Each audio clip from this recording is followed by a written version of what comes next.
the radical, fundamental principles of freedom, rational self-interest, and individual rights.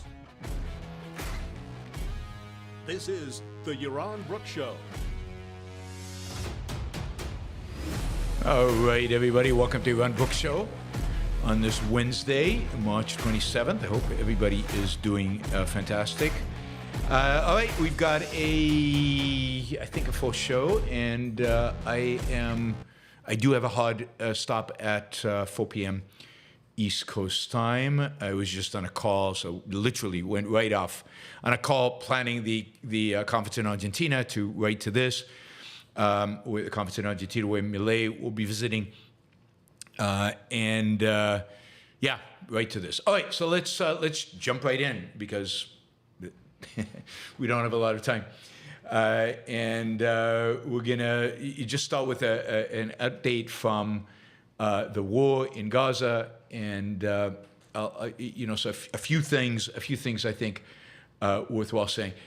Whatever negotiations were going on about a ceasefire, in spite of all the intense pressure from the United States and the UN and the Europeans and everybody else, basically those negotiations have fallen apart. Because Hamas here is, in a weird twist, the more principled party. And it's basically saying, you either give us everything we want or we're not signing on and we're not releasing the hostages.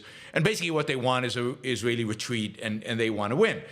And of course, Israel's not going to give them that, so it's off. And it's just stunning to me. It's stunning to me that Israel doesn't enter and the West doesn't enter negotiations like this, saying, yeah, I mean, here's the negotiation. Hamas either surrenders and gives us the prisoners back, or, we're going to Rafah tomorrow. You've got 24 hours to make a decision. And that should be the starting point, the end point. That should be the only thing, the only option given to Hamas is complete and utter unconditional surrender and release of the hostages. Nothing else will do. No negotiations will suffice. And yet, Hamas is here coming across as, oh no, we have principles. Everybody else is a pragmatist. This is why the West loses. This is why the West is uninspiring. This is why the West is pathetic. So negotiations are off. Hamas basically said, yeah, we're not. And why would they? Basically, Hamas has come to the conclusion that Israel is being handcuffed by the United States, that Israel is not going to be as tough on them as Israel has promised. They are going to rely on the Biden administration to secure them victory, and on Europeans and the UN and everybody else to secure them victory, rather than on negotiate something. So that is where we are. The Israelis have been dithering and dithering and dithering and dithering, and they continue to dither. Netanyahu originally said that Israel would enter Rafah at the beginning of Ramadan. The beginning of Ramadan was 2 weeks ago. 2 weeks have gone by and nothing has happened vis-a-vis Rafah. Israel has been engaged in significant warfare at the Shifa hospital, where they arrested hundreds of Hamas members and killed, I think the last number I saw was 180, supposedly. Among those arrested are some pretty senior people within the Hamas organization, although no names have been provided. So Israel still says we're going to Rafah. When they go, how they go, what they do about the civilians, it's not clear. They have been bombing Rafah. Last night they were bombing Rafah. But what was interesting is they were doing the call up the building saying, hey, we're going to bomb your building. So everybody could run away so nobody would actually be killed. So not clear why they're bombing. If I had to guess why they're bombing, is that they're clearing out a path for their troops to pass through. So they're flattening some buildings where they need visibility so they can enter Rafah safely. That would be my guess, but I don't know. I have no specialized information here. But they are dithering, they are taking their time, they are waiting on something, not clear exactly what. It was clear how this was going to end, and yet they're doing nothing. I hope that within a week or so they will enter Rafah and start putting an end to this. They're still facing opposition all over the Gaza Strip, even in areas they supposedly cleared. So the war is ongoing and the battles are ongoing. They are still killing Hamas in vast numbers, arresting a lot of them. A lot of Hamas fighters are now entering a stage in the war where a lot of them are surrendering because it's just they're isolated and it's too tough. A lot of the communication channels within Hamas are being eliminated. So they just need to go in and occupy the entire Gaza Strip and get it over with. And hopefully they will do that within the next week or so. Start doing it. It's going to take them a little time to actually do it. It also means evacuating the civilians, and it's hard to tell how long and how complex that process will be. In addition to that, the big focus right now in terms of condemning Israel is this was stories published today. As it turns out, shockingly, nobody could have predicted this, that Israel is using AI facial identification software to identify terrorists and then kill them. So it scans a group of people, maybe identifies one of them as a terrorist leader or Hamas leader. As that person leaves the grouping, a drone fires a missile and kills him.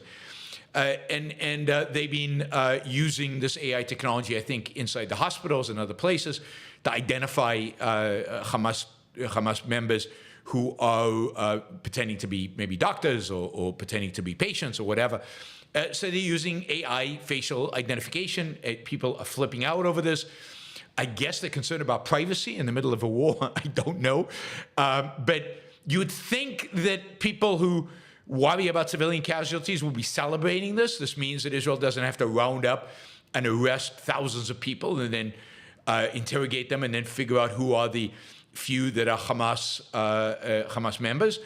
Given that they have a database of faces associated with Hamas, they can just run them through the software and filter people that way. You'd think people would say, oh, yeah, another example of Israel's relatively humane approach to all of this. No, Israel's going to be condemned no matter what it does, no matter how much it tries to avoid civilian casualties. You can never appease the altruists.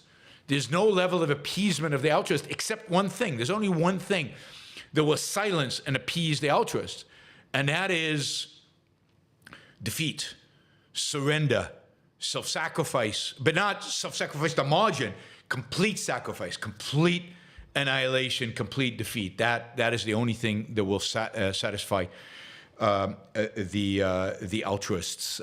So talk about altruism. One last thing. We talked about in a previous show the fact that the United States is going to build this pier where they're going to unload food. Now it turns out that the pier is like going to be 4 or 5 miles off coast, and then they're going to use boats to take the food from the pier to some kind of causeway that goes 1,500 feet into the sea, and then trucks will be loaded from there and taking it out. I don't quite understand why this is the way it's done, but maybe I don't know all the logistics, or maybe it's got to do with the depth of the sea there, or I don't know. But anyway, this is the plan right now, or the plan that is coming together, because like everything else these days, the U.S. is dithering. They said they would build this pier, and I thought they'd already started building it, and it turns out they haven't even decided on what it's going to look like. They haven't decided where they're going to build it, which part of Gaza. They haven't decided anything. So everything's still up in the air. But the one thing Israel supposedly is committed to is creating a security bubble around this. So Israel is going to guarantee and devote resources to protecting the lives of the Americans and the others who are going to be building this pier and building all these facilities. And ultimately, the food delivery and everything else is going to be the responsibility of the Israelis. So Israel is taking on the role of securing the Americans, so that the Americans don't get stuck in some kind of quagmire where Americans start getting killed because they're building a pier as a altruistic, self-sacrificial act in order to strengthen or at least feed the Palestinians. Anyway, you'll hear a lot about security bubbles that Israel is guaranteeing. And of course, all of this in the context of ongoing, nonstop talk about a famine and about Israel's responsibility for this famine and blaming Israel for the famine. There are all kinds of measures of when a population goes into famine state and starvation state that the UN or other aid organizations have developed over the years. And again, there are a bunch of news stories, including a major story in The Economist, about when does this happen and how does this happen. And this is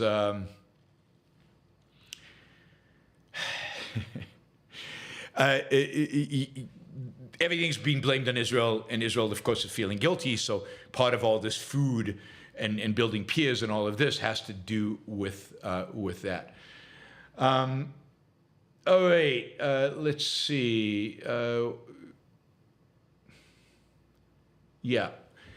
So that's my update from Gaza. I'll also say that things are continuing on the northern front with Hezbollah.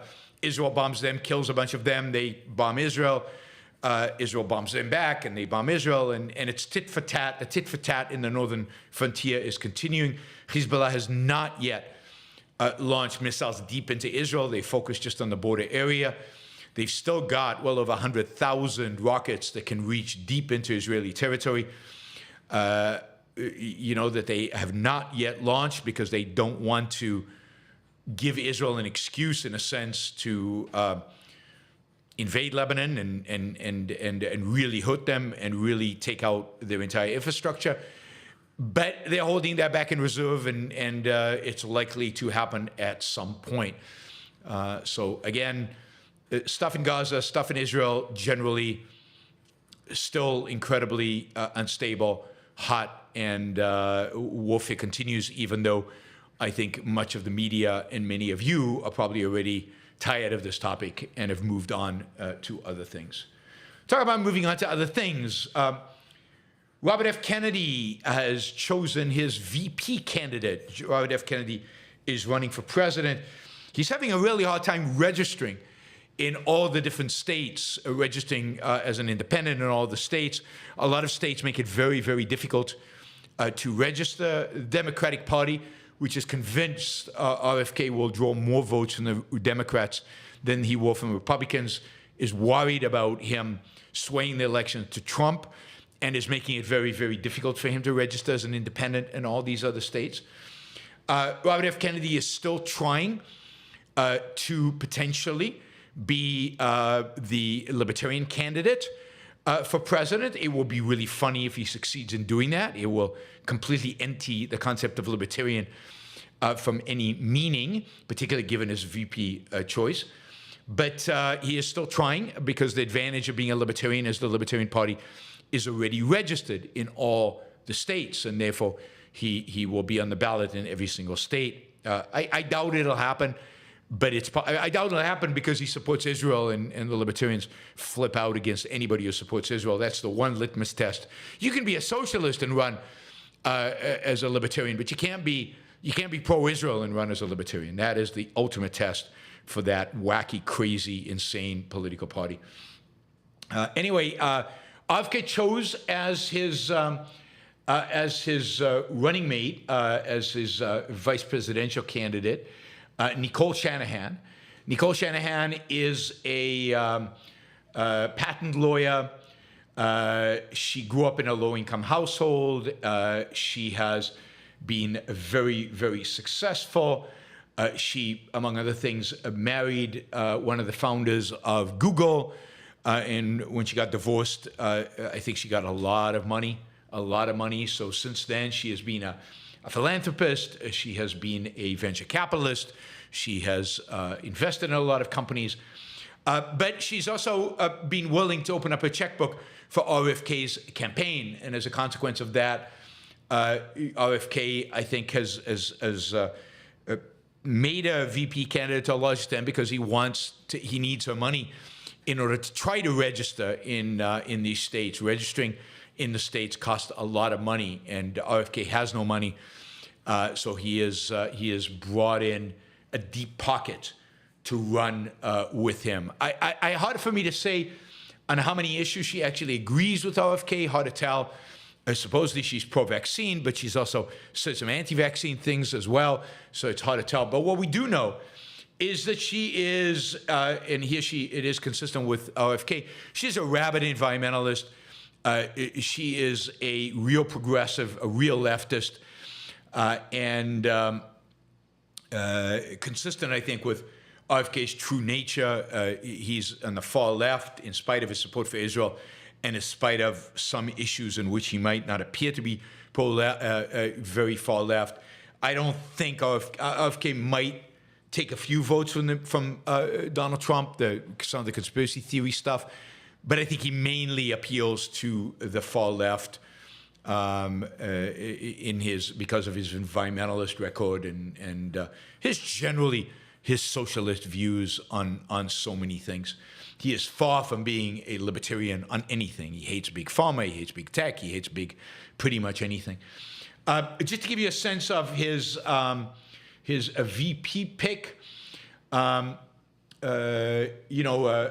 she has mentioned when it was announced that she was going to be the VP pick, how important it was for her and how thankful she was that RFK took her up on her niche political interests.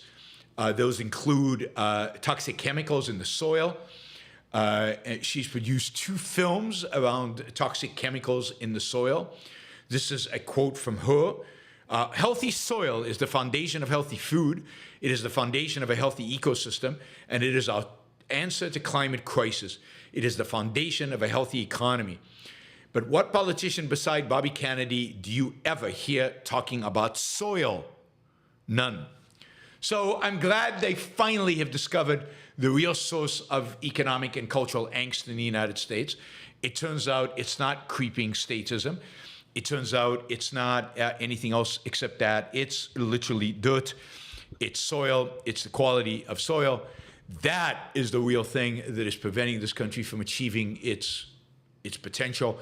That is what is destroying wealth in this country. And RFK, in his campaign, will deal with the issue of dirt and soil, and we can all breathe. Well, not breathe, maybe eat a sigh of relief.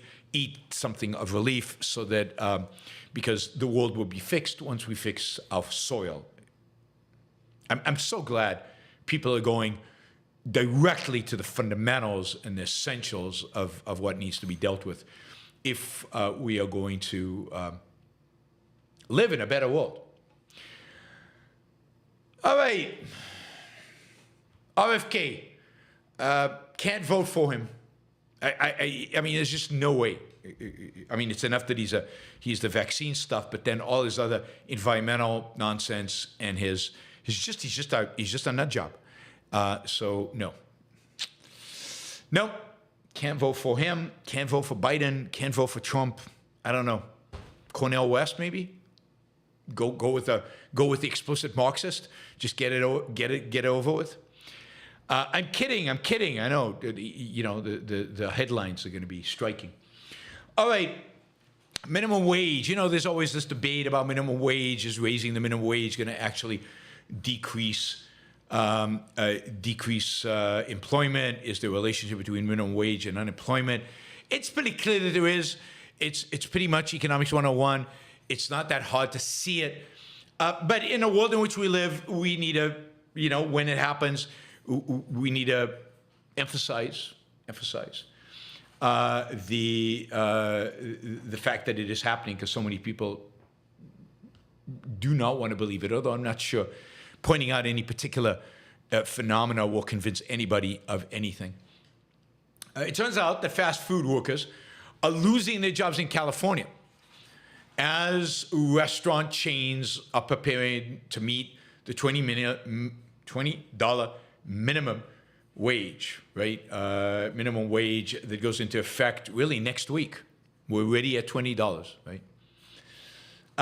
Restaurants making the cuts are pizzerias, mostly pizzerias, but also other fast food places as well. Hundreds of jobs.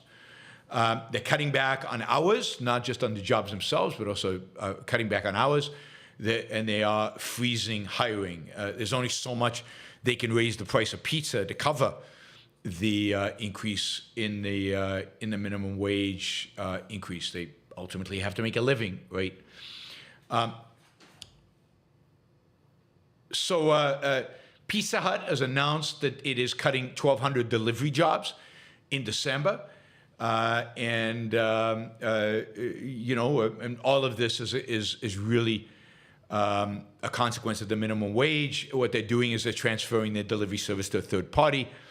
And hopefully the third party can handle this better than they can. And you're seeing the same thing. So they're probably using services like DoorDash and things like that. Roundtable Pizza is going to lay off 1,280 delivery drivers this year. And Excalibur Pizza has plans to cut 73 drivers, as well as 21% of its workforce in April, in a state filing. The Newsom is basically not allowed for any real exemptions for the increase in minimum wage for fast food industries, and as a consequence, we're seeing significant cuts.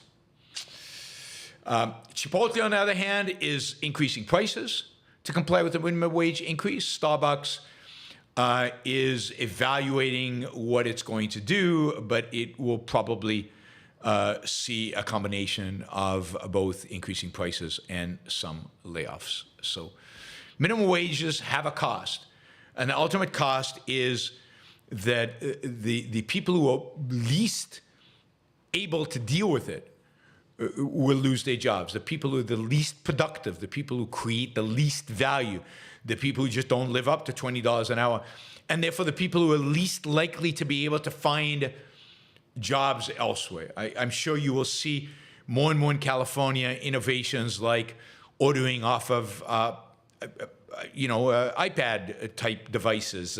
You're already seeing that in a lot of places. McDonald's is already implementing this, where you just go up to a screen, you order what you want to order, and therefore there doesn't have to be somebody behind a cashier taking your order. You just swipe a credit card and it's done. So you're going to see more and more of that. Machines replacing employees and other cost-saving devices to reduce the amount of labor necessary in order to produce the fast food. I mean, the only attraction of fast food ultimately is price, and therefore there's only so much they can raise their costs before they go out of business. So they have to lay people off. They have to replace them with robots. And they have to find ways. Maybe the DoorDashers of the world and so on don't have to pay $20 an hour because these are independent contractors and stuff. Those are the kind of options that are gonna be changed. But it's the most marginal groups in society that suffer because of these economic policies. They also are the groups that have this least voice that anybody really cares about, that anybody wants to listen to. And they're the ones, of course, that are burdened with the feel-good policies of raising the minimum wage and supposedly helping people. All right, as you probably know, Truth Social, Donald Trump's social media company, has gone public. It went public through a SPAC. It is now a meme stock. In other words, it is trading at valuations that have literally zero to do with its underlying financials, underlying essential financial characteristics. It is trading based on just the, if you will, the mania of the people who want to own Truth Social because they support Donald Trump. How long they can sustain that, how long they can keep the stock price up is hard to tell. But the reality is that Truth Social earned $3.4 million in revenue in the first 9 months of 2023, and it lost about $49 million So it lost $49 million on revenue of $3.4 million. No, that's not how all stocks trade. I mean, with all due respect, most stocks trade on fundamentals, at least on some semblance of fundamentals. And there are periods in which stocks trade completely divorced of fundamentals, the meme stock phenomenon in January 2021, that still lasts to this day in various areas of the stock market, and this is one of them. Truth Social has a $6 billion valuation market cap. Pinterest has a $10 billion, just a little bit more, but Pinterest has $250 million of revenue, and Truth Social has $3.4 million of revenue.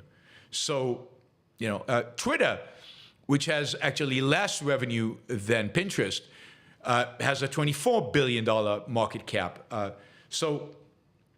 If you look at other companies that have gone public, right, when Facebook went public, it had $3.71 billion in revenue. Billions.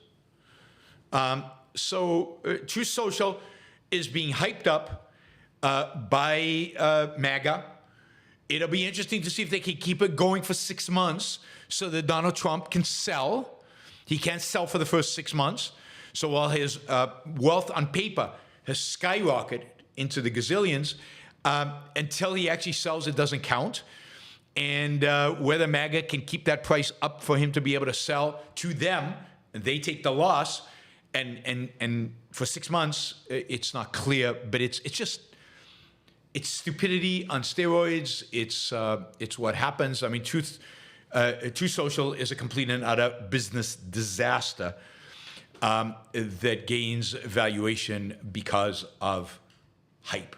Nothing but hype. Hype because it's Donald Trump, but that's Trump. That's Trump's whole brand is hype. Okay, abortion pill. So the abortion pill discussion happened at the Supreme Court yesterday. Generally, it seemed like the court's judges were skeptical about a ban on the abortion pill. Even some of the most conservative judges, like Gorsuch and I forget Barrett, seemed skeptical. To a large extent, they seemed skeptical about the standing of the doctors who are suing. That is, it is doctors who are suing, saying that this is creating complications for them and creating emergency room procedures for them, and therefore they have standing. It doesn't look like even the conservatives in the court were accepting any of that. So it does look like the abortion pill will survive at least this round with the Supreme Court. But no worries. The anti-abortion, or as I like to call them, the anti-life movement is ready for a defeat here. They're going to go to state houses. They're going to go to Congress. One of their big pushes is going to be to get a Republican Congress, House, Senate, and a Republican President, Trump, to ban the abortion pill through legislation. I don't think the courts can do anything about that if it's banned at the federal level. One of the reasons I want one of the branches of government, House, Senate, or White House, to be Democratic, at least until the Republicans, for as long as Republicans are this irrational, one of them at least should be Democratic, is to prevent them from passing laws like this, to prevent them from passing a law like this. But they are going to keep fighting. I mean, it took them 40 years or 50 years to get rid of Roe versus Wade. They have patience. They will continue fighting. They're incredibly passionate. This is a crucial issue for them, and they will continue to fight it. Hopefully, this is the kind of thing that will galvanize people who are pro a woman's right to have an abortion to vote against a Republican majority in some of these places, and to prevent at the state and at the federal level from banning these, I think, life-saving abortion pills. Life-saving pills. They are lifesavers for the mothers. Okay, finally, there's this there's a thing going on in Twitter right now. I guess the response to a New York Magazine hit piece on Andrew Huberman. I don't know how many of you know Andrew Huberman. He is a influencer. He is a neuroscientist at Stanford University who started up a YouTube channel, has millions of followers, and talks about health, both psychological health and physical health and biological health. So, well, that is physical health. So he talks about exercise. He talks about nutrition. He talks about, I don't know. He does all these episodes on, I don't know, how to deal with baldness and how to deal with all these very specific, going over the literature, covering a whole gamut of things. And I don't always agree with him, but I like what he does. Basically, Andrew Huberman represents, I think he represents a pro taking your life seriously attitude to life. It's like, I'm going to approach living well, at least in these dimensions that he engages in. I'm going to approach it scientifically. I'm going to look at the research. I'm going to see what's available, and that will determine. I'm going to try to organize my life and my routines around living the healthiest, most productive psychologically and physically life that I can live. And he does it in a very calm, I think, rational way. He interviews a lot of experts, but he also just presents his own findings and his own research that he has done. He's unbelievably popular. He's one of the biggest guys on YouTube in the space. And I think overall, while again, I don't necessarily agree with everything he says, I'm not always in a position to agree or disagree. I'm often in a position of ignorance when it comes to material he covers. But there's no question that he, I think, is doing good in the sense that he is elevating the idea that you need to think about how to live well. And again, he's not just talking about nutrition and exercise and health and the way everybody else does. He also talks about psychological health and things like that.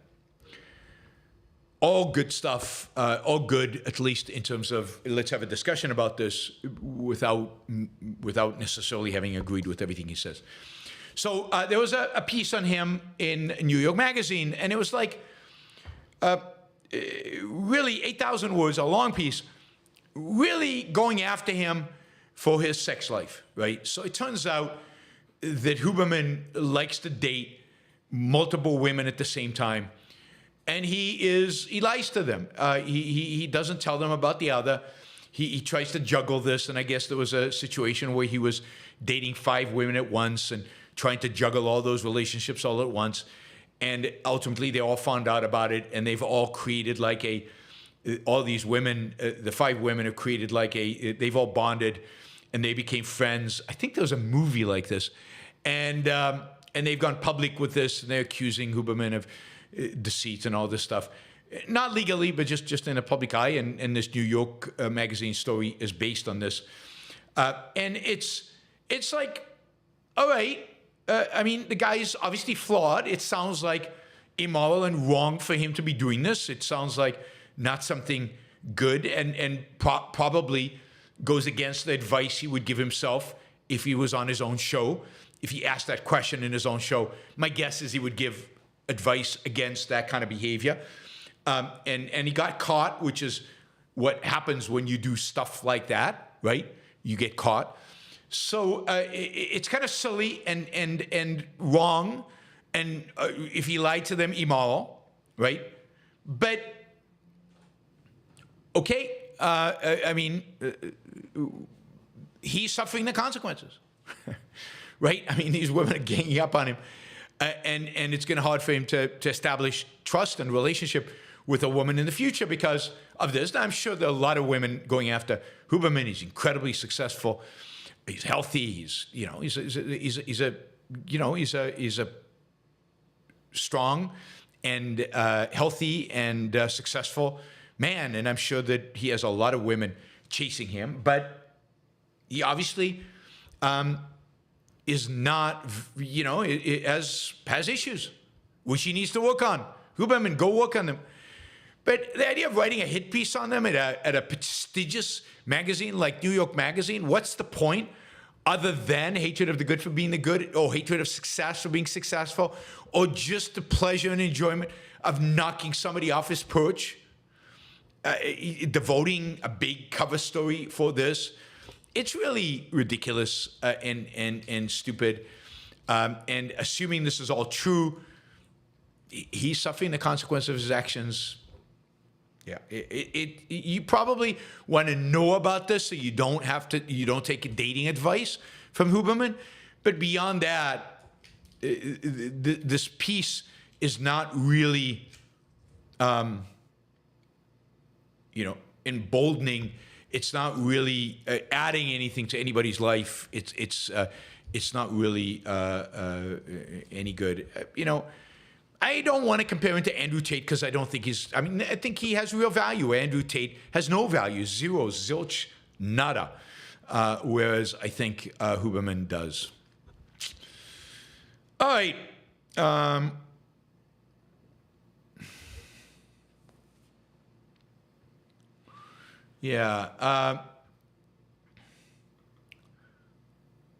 Let's see. All right, that is all I had.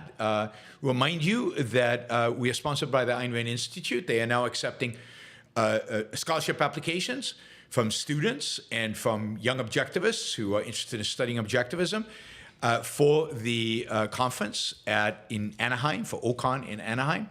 You should apply. This is true of international students, local students.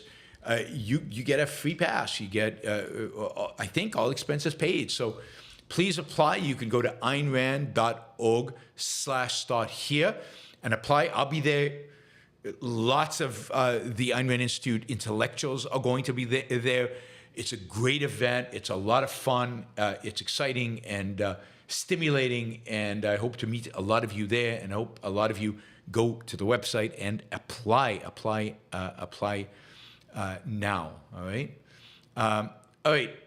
Let's see. So we have a bunch of questions. Don't forget, you can use the super chat to. Oops. Let me just see what's going on here. You can use the super chat to ask questions regarding anything. You can shape the show that way, and that way you can also support the show.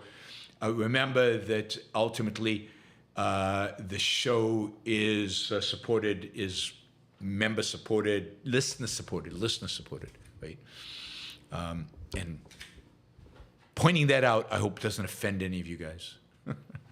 It's just a fact. Can't survive without you guys. The show can't exist without you guys supporting it. All right. Let's see.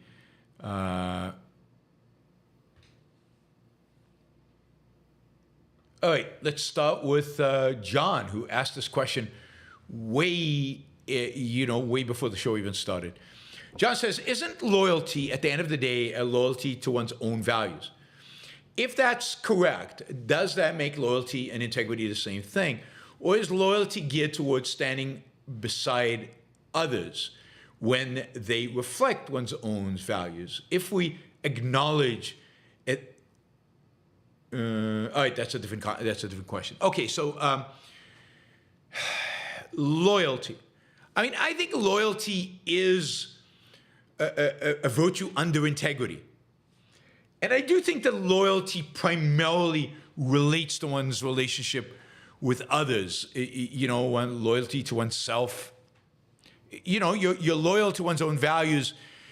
I think in one's dealing with others, that's what loyalty means. So it definitely implies integrity. It definitely is similar, and there's a lot of overlap with integrity. It maybe is emphasizing a particular aspect of integrity, and that is, loyalty to a friend. What does that mean? It means that, friendship is important to you. This person is important to you. The reason they're important to you is because of those values, but you might, in a situation where he said, she said, you are going to be loyal to the friend because he is your friend unless you have significant evidence to suggest otherwise. Now, that's an application of integrity, but application of integrity to a particular aspect to it, or you're going to be, you love your, you love your country for good reason because it reflects your values. It is a good country from a political perspective, and if you talk about not betraying that country and you're going to be loyal to that country in the context of the potential betrayal or conflict that arises, loyalty just to emphasize that aspect of integrity. So it is integrity as it applies these. I don't have a formal definition of loyalty off the top of my head, but that is kind of how I would think about loyalty. It's an application. It's subsumed under integrity, but it relates to others. It relates to your relationship with other people. All right, thank you, John. I just want to mention some of the people who've given stickers. Stephen, thank you. Silvanos, $20, really appreciate that. Mary Aline, thank you. And Alex, thank you. And John, thank you. You two can do a sticker. Some of these were $1.99, some of them were $5, some of them were $20, or anything in between. If you click on the $ down there, you can create a sticker and, without asking a question, help support the Yaron Brook Show. All right, Michael. Do parents really teach their kids that their focus should be on other people and to sacrifice for them? I never saw that. Most parents are self-centered narcissists who just want to brag about how smart their kids are. No, they constantly do this. I mean, parents who tell their kids, think of others first. You really should help this kid who's mean to you. I mean, parents do this all the time. Guests are more important, are the most important. We keep the good stuff for the guests. We don't bring out the good stuff for ourselves. And they exhibit it in their own behavior. They drag the kids to the food kitchen, they drag the kids to this or that service activity because that's what you're supposed to do. They constantly teach their kids about other people. Think of yourself last, think of other people first.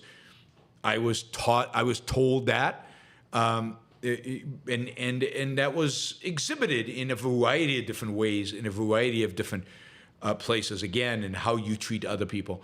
So, and you're expected, you're expected to take into account, be considerate, they tell you, but the consideration is often unreasonable and, is basically entails self-sacrifice. All right, Drewski, let's see. Trump wants more tariffs on China. Thomas Massie defends the Jones Act. Desantis bans social media for minors. Meanwhile, Milei plans on firing 70,000 government workers. Why can't we have nice things? I don't completely understand the connection between nice things, but Milei is doing the right thing, and all these other people are doing the wrong thing, right? Milei is shrinking government, reducing government's intervention in the economy, reducing government role in our life, and he's doing, if Congress will let him, if his Congress will let him, he's doing all the right things to put the country on the right path. But our people are doing the exact opposite. Our people are growing the state, growing government, reducing our ability to have nice things, reducing our ability to move forward, reducing our freedom, fundamentally reducing our freedom.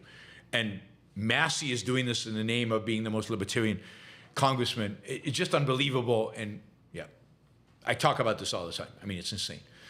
Silvanos, thank you, $50, really, really appreciate it. I assume that the case of Huberman, it was that the women thought they had exclusivity with him. I think that's right. However, as long as you are upfront with an individual that you're not exclusive, why shouldn't you juggle as many as you are able? Well, I mean, I think there are a number of reasons why you shouldn't. But if you're upfront with them, then at least you're not being dishonest, right? So in that case, you're telling the truth, and it's not a moral violation. I think the main reason you don't want to be dating 5 women at the same time and not be exclusive with any of them, is that it's a drain on your own life. It's just not possible to do. I just don't think there are enough hours in the day. And it means that you're not giving any one of those women the attention that a proper relationship deserves. You're not giving yourself enough time to develop a real relationship with them. So I think it's not a good strategy for dating. It's not a good strategy for living, because it's my main objection to any kind of attempt to have a relationship with more than one woman at a time is you're not doing yourself justice and you're not doing them justice, because there's just not enough time in the day, and there's just not enough energy, mental focus, and emotional focus to be able to juggle more than one relationship, never mind 5. So yeah, there could be a period in your life where there are 2, and you're not lying to anybody, and there are 2 because partially you're trying to figure out which one of them you're going to sustain. But that's a period in your life. To make that as a strategy would be a very bad. I don't think is doable. Again, in Huberman's case, he was lying, so that adds a sin to adds the sin of dishonesty beyond just. I don't think it's rational to have a relationship with 5 women. It's just too much. Too much. So I have no problem with trying. I have no problem with doing seeing for yourself, but as long as you're honest. But I think realistically, if you think about what it takes really to have a relationship, a proper full relationship with one person, it's just too much to do it with several. All right, Alex, talking about Huberman, have you been able to keep up Peter Attia's desired volume of workouts looking strong? I'm deviating for Peter Attia. I've discovered that zone 2 exercise does not fit me well. I do not respond well to it, and it consumes huge amounts of time. But I really physically don't respond well to it. So I actually do as many hours, or maybe less hours than Peter would suggest, but I do a lot more high intensity than he is recommending, and less of the low intensity. So I'm much more focused on doing high intensity intervals than I am focused on doing zone 2. In zone 2, I did it for months, and it really wasn't good for me. I really, by objective measures of like heart rate variability, I was not getting better. I was getting worse. And since I stopped doing a lot of zone 2, I feel better, and I'm in much better shape, I feel like, and my heart rate variability is much better. So I'm experimenting, right? I'm still trying to figure it out. But I'm slowly trying to do, I still do an hour and a half of basic strength training every week. So 3 sessions of half an hour each, 1 legs, 1 core, 1 upper body, each one half an hour a week. I don't know that my body really can handle a lot more than that. So I think that's probably the right level for me, given how old I am. All right, I have to rush through some of these. John says, if we acknowledge ethnicity for the anti-concept that it is, what is the valid concept that's being replaced? Is it free will? Well, it's free will, or it's just the individual, the value of the individual. I think that's what's being ignored, being replaced, because ethnicity wipes out the individual. The ethnicity is there for you to focus on the group, not to focus on the human being, on the individual that is there. So, yes, I think that ethnicity is, as an anti-concept, it's trying to wipe out the individual. That's what it's trying to do. John, or is loyalty purely a faith-based concept? No, I don't think loyalty is faith-based at all. It's completely rational, and it's integrity, just looked at from a slightly different perspective. Stav, is it nihilistic to want to accelerate the demise? I mean, probably, because part of the big problem with accelerating the demise is that you don't know how deep the demise will be, and you don't know if you'll survive it. So there's a certain, death wish involved in accelerating the demise. I mean, this idea that the demise leads to a rise, yeah, maybe 1,000 years later, you don't know. And you don't know how quickly you'll become a victim of that demise. So there is a sense of nihilism and desperation and and negation of one's own ability to live a good life and a happy life in this world, which I think you can. And don't give that up. Don't give up your ability to live well in the world as it exists today. Tom says, the attacks on Huberman are classic hating the good for being the good. He is about being constructive, positive, hence the hate. It's disgusting. I think that's right. I basically agree with that. Mary Elaine, I understand Alito and Thomas brought up the Comstock Act at the whatever, I can't pronounce this drug's name. The voice of past horror. Yes, I don't know in context, so I didn't follow the discussion enough, but Alito and Thomas are the most religious conservative of the judges, unfortunately. I thought Thomas used to be much better than he's turned out to be. So Thomas, I think, has declined over the last 7 years. I thought he was much better in the pre-Trump era. He has become much more religiously explicit in the post-Trump era, and much more authoritarian in the post-Trump era. That is, government should impose certain things. He used to be much better on things like individual rights and the idea of rights. And so, yeah. I mean, the Comstock Act were acts, just to remind everybody, a suppression of trade in terms of circulation of obscene literature and articles of immoral use. So bringing back all the anti-pornography laws that used to exist. It was passed, I think, in, when was this? 1873. 1873. Just in case you thought the pornography was new and only exists today. Thank you, Mary Aline. Apollo Zeus, are you to travel around Argentina on your visit? No, I've got 3 days of lectures in Argentina, then 2 days of lectures in Chile, and one lecture in Brazil.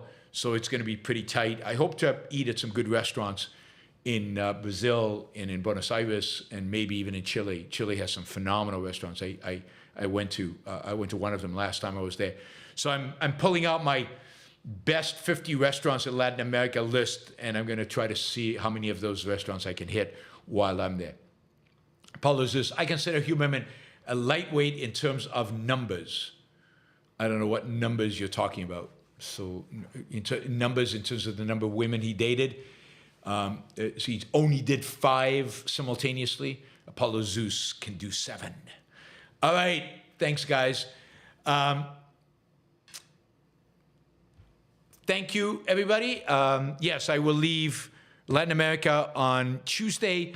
I'll be giving a talk on Wednesday in Brazil, then Friday, Saturday, Sunday in Argentina, and then Tuesday, Wednesday in Chile. I think overall, I'm doing a debate on, again, on anarchism with a philosopher in Argentina. So basically, it's all, I'm going to doing, I don't know, 7, 8, 9 different talks and events on the thing, and somebody on this channel, somebody in the chat is really begging to be banned from the show, and maybe at some point I will do that. All right, thanks everybody. I will see you all tomorrow for another news roundup. Bye everybody.